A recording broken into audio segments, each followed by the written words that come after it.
এই চট্টগ্রামের সন্তান হাবিলদার রজমালির নাম কেউ বলে না, ইতিহাস থেকে নাই করে দিয়েছে। আপনারা তার নাম শুনেছেন?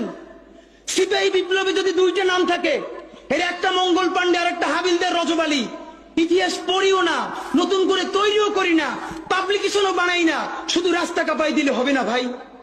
হাবিলদার রজমালি এই ব্রিটিশদের বিরুদ্ধে পার্বত্য অঞ্চলে যুদ্ধ করতে করতে পার্বত্য চট্টগ্রামের ঘোড়া নিয়ে ঢুকে গেছে।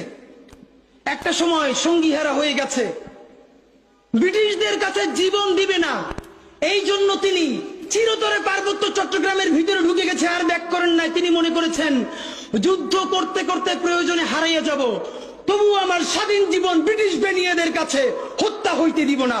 সেই হাবিলদার রজমালির সন্তান এই বীর চট্টলা।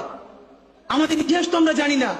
দেখেন, সেই বিপ্লব যখন হারিয়ে গেল, আপনারা জানেন কিনা, ইতিহাস বলে বাংলাদেশে বড় বড় গাছে এমন কোন ডাল ছিল না গ্র্যান্ড ট্রাঙ্ক রোডে, যেই গাছের ডালে ডালে সিপাহী বিপ্লবের যেই সব সৈনিক এই বিদ্রোহে অংশ নিয়েছিল তাদেরকে ঝুলিয়ে ফাঁসি দেওয়া হয়েছে।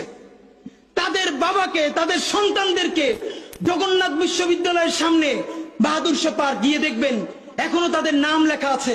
আগে ছিল ভিক্টোরিয়া পার্ক, পরে আমাদের বাহাদুর শাহের নামে করা হয়েছে।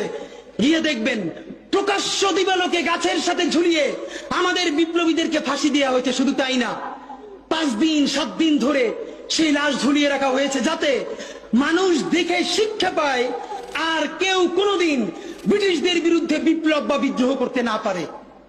দেখেন, বিপ্লব জিতে যাওয়ার আগে আমরা যখন সামান্য ভুলে পরাজয় হয়েছে, আমাদের লাশ গাছে গাছে ঝুলেছে।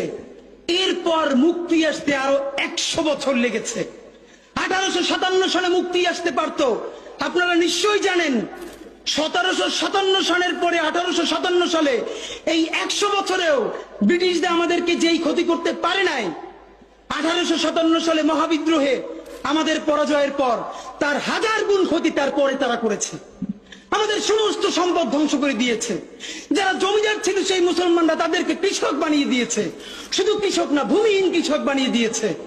ভাইয়েরা আমার, এই জুলাই যদি এটাকে বিপ্লবে পরিণত করতে না পারি, চূড়ান্ত যোগ্যতা অর্জন করে যদি এটাকে চূড়ান্ত পিকে যেতে না পারি, সামনে বাংলাদেশে আমাদের জন্য ভয়াবহ সে আর একটা সিপাহী বিপ্লবের করুণ প্রতি অপেক্ষা করছে।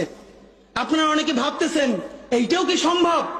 জামাতের ভাইয়েরা অনেকে বুঝে না, বলে কি করে সম্ভব? মনে করাই দেই, শহীদ নিজামী মুজাহিদ সাহেবেরা মন্ত্রী হিসেবে সর্বশেষ যখন সম্ভবত 2006